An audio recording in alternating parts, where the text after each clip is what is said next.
Yo les postos, les postas, c'est Sacha, bienvenue dans cette nouvelle vidéo. Donc avec Edinson Cavani et Mauro Icardi, le match des buteurs est lancé au Paris Saint-Germain. Réunis pour la première fois dans le groupe parisien, l'Uruguayen et l'Argentin vont se disputer cette saison une place de titulaire à la pointe de l'attaque parisienne. Donc face à Nice ce vendredi, Edinson Cavani pourrait être remplaçant et Mauro Icardi titulaire.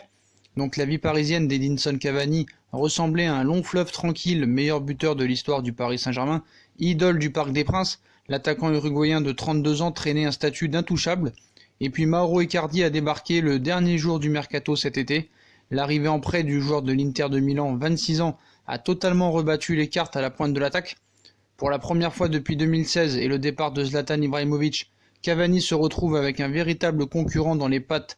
Si Thomas Tuchel pourrait également être tenté de se passer des deux joueurs et privilégier Mbappé en pointe, le duel entre l'ancien Barcelonais, véritable renard des surfaces, et l'ex-napolitain, attaquant au style de jeu atypique, s'annonce passionnant. Donc on va faire un petit décryptage. Donc voilà, style de jeu, le but dans le sang. Le but, rien que le but. Les deux attaquants partagent cette obsession pour le cadre. Pour Icardi, elle est même poussée à outrance. Je ne vis que pour ça.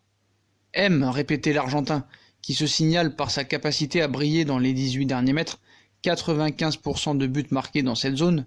Formé au Barça, il possède un sens du placement assez redoutable et un vrai flair. L'Argentin n'est pas le genre de joueur à multiplier les grandes courses offensives ou défensives. Tout le contraire de Cavani qui a besoin de se dépenser sur un terrain. Ses appels en profondeur sont remarquables et lui permettent de se mettre rapidement en situation de but. Un calvaire pour les défenses adverses. Il faut toujours les avoir sous contrôle. Avait analysé, je crois, Lorixana qui a affronté les deux hommes avec la Lazio de Rome. Ils bougent très vite et sont très dangereux quand ils n'ont pas le ballon. Il faut toujours garder un contact corps à corps avec eux. Si tu perds ce contact, ils deviennent redoutables. Mauro vient vers le ballon, il essaye de faire le jeu, complète Kipembe en conférence de presse. Eddy fait plus d'appels. C'est compliqué de le suivre pour un défenseur. Il se projette vers la surface, tandis que Mauro est davantage un renard. Donc efficacité, avantage au sniper argentin. Donc le terme de serial buteur colle à la peau de Sud-Américains, ou des deux Sud-Américains même, qui font partie des 10 meilleurs attaquants au monde. À eux deux, ils cumulent 321 buts depuis la saison 2013-2014, 126 pour Icardi, 195 pour Cavani. L'Argentin marque en moyenne toutes les 140 minutes, quand l'Uruguayen tourne à un ratio d'un but toutes les 113 minutes avec le PSG. S'il demeure un attaquant exceptionnel au sens du but inné, Cavani a souvent été moqué pour son manque d'efficacité et sa capacité à raquer des immanquables. Mais Icardi est davantage dans le registre sniper clinique qui transforme la moitié de ses tirs cadrés en but. En Ligue des Champions, il a marqué 5 buts en 8 rencontres et 10 tirs cadrés. Tu peux ne pas le voir pendant 95 minutes, mais si un ballon traîne dans la surface, ça fait but, raconte le défenseur Thomas Hurto, qu'il a affronté à 4 reprises avec l'Udinese. On l'appelle le serpent, il pique. En tant que défenseur, il n'est pas forcément chiant à prendre. Parfois, on oublie même qu'il joue. Donc, placé dans le collectif, Icardi s'intègre vite. Alors que des rumeurs faisant état d'une mise à l'écart commandée par Messi, proche de Maxi Lopez, l'ennemi d'Icardi, auprès de Di Maria et Paredes, ont escorté son arrivée. Donc, El Aguilla, l'aigle, a trouvé sa place dans un vestiaire hispanophone. L'Argentin s'est notamment rapproché de Marco Verratti et de Keylor Navas avec lequel il passe la majeure partie de son temps. Il promet par ailleurs de se mettre aux Français. Cette intégration a trouvé son prolongement sur le terrain avec 2 buts en 4 apparitions.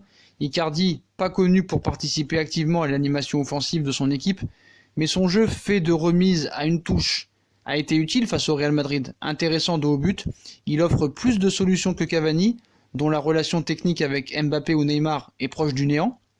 L'Uruguayen est rarement trouvé quand il s'agit de combiner dans les petits espaces. Le Matador n'est pas plus proche qu'eux dans l'intime du vestiaire ou dans l'intimité du vestiaire. Au fil des années, il a perdu ses plus fidèles compagnons, Berchiche, Pastore, Lo Celso, mais continue d'entretenir une forte relation avec Ángel Di Maria. Donc la forme physique, le poids des années pour Cavani. La réputation de joueur infatigable et inusable que traînait Cavani s'est considérablement dégradée, alors qu'il n'avait été absent que 28 jours entre juillet 2013 et février 2018, Cavani cumule désormais les pépins physiques. Depuis juillet 2018, il affiche 157 jours d'absence, une période où il a manqué 28 matchs. À 32 ans, le Matador commence à sentir le poids des années alors que son acolyte est en pleine force de l'âge. Icardi est arrivé à court de forme et une blessure aux adducteurs contractée face au Real n'a pas facilité sa réathlétisation, mais les 10 jours passés à Paris durant la trêve lui ont permis de se remettre au niveau. Il n'est pas arrivé à 100%, mais il a montré depuis quelques matchs qu'il était capable de jouer avec quelques douleurs, a souligné Thomas Tuchel en conférence de presse. Donc de manière générale, il fréquente rarement l'infirmerie. Depuis l'exercice 2014-2015, il manque en moyenne 2 matchs par saison. Donc voilà, Leur avenir, une succession annoncée, on ne sait pas vraiment. Joueurs du PSG cette année, Cavani et Icardi porteront-ils toujours le même maillot parisien la saison prochaine? Les deux dossiers pourraient être liés. Le premier est en fin de contrat en juin 2020 et une prolongation ne semble toujours pas à l'étude. Les relations entre les dirigeants et le Matador sont fluides, mais aucune discussion n'a eu lieu à ce sujet. Le Uruguayen aura donc la possibilité de s'engager libre ailleurs dès le 1er janvier si la situation n'évolue pas. Mauro Icardi alors aurait le profil pour devenir son successeur, naturel. L'international argentin est prêté avec une option d'achat de 65 millions d'euros par l'Inter de Milan. À ce tarif-là, le PSG aura du mal à trouver un équivalent sur le marché, vu son rendement, son jeune âge, 26 ans, 6 ans de moins qu'Edinson Cavani. Et si le natif de Rosario répond aux attentes, les dirigeants auraient tout intérêt à sauter sur l'occasion, mais quoi qu'il arrive, c'est acté. Voilà, ça c'est depuis longtemps, c'est acté, la prolongation de contrat de Icardi au Paris Saint-Germain. Et puis voilà, franchement, je ne sais pas si ça existe des joueurs de la même équipe qu'on oppose, mais voilà, je pense que les deux vont vouloir que le Paris Saint-Germain passe un cap. Et puis voilà, donc tout ce qu'on peut vous dire, c'est que Cavani est de retour. Icardi sera sans doute titulaire demain, donc voilà. Après, il faut voir, Monsieur Tuchel, il s'est plaint qu'il y a trop de matchs pour les mêmes joueurs, donc on va voir un petit peu ce qui va se passer. Donc voilà les potos, c'était pour vous lancer un petit peu les matchs et les buteurs, le match des buteurs qui est lancé au Paris Saint-Germain. Donc comme d'habitude, si on a kiffé la vidéo, on like, on partage, on s'abonne. Dites-moi en commentaire si vous préférez voir Edinson Cavani ou Mauro Icardi titulaire à la pointe de l'attaque parisienne. Puis n'hésitez pas à nous suivre sur nos différents réseaux sociaux, Twitter, Facebook, Snapchat, Instagram.